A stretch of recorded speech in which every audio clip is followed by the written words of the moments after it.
ऊस उत्पादक शेतकरी संघर्ष समितीच्या वतीने सबंध अहमदनगर जिल्ह्यातील सगळ्या कारखान्यांना निवेदन देऊन पहिली उचल ऊसाला किमान 3300 रुपये द्यावी ही या मागणीसाठी आंदोलन सुरू करण्याचा निर्णय घेण्यात आलेला आहे। मराठवाड्यामध्ये 8 दिवस कारखाने बंद ठेवून त्या ठिकाणी संघर्ष समिती आणि किसान सभेच्या वतीने जोरदार संघर्ष झाला।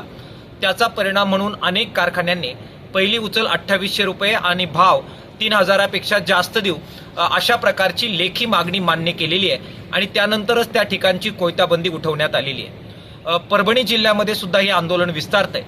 आता अहमदनगर जिल्ह्यात सुद्धा अशाच प्रकारचे निवेदन देऊन या ठिकाणी सुद्धा 3300 रुपयापेक्षा जास्त पहिली उचल ही शेतकऱ्यांना मिळाली पाहिजे यासाठी आम्ही आग्रही आहोत।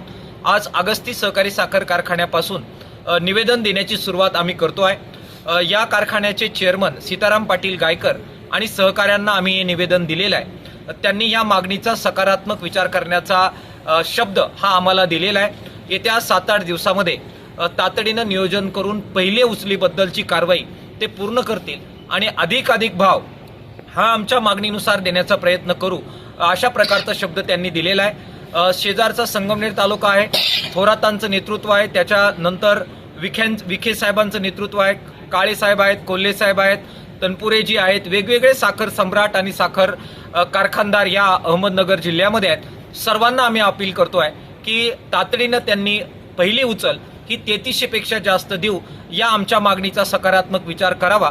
त्यांनी तर तो केला तर ठीक, नाही केला तर अहमदनगर जिल्ह्यात सुद्धा जबरदस्त शेतकऱ्यांचं आंदोलन या मागणीसाठी आम्ही सुरू करणार आहोत।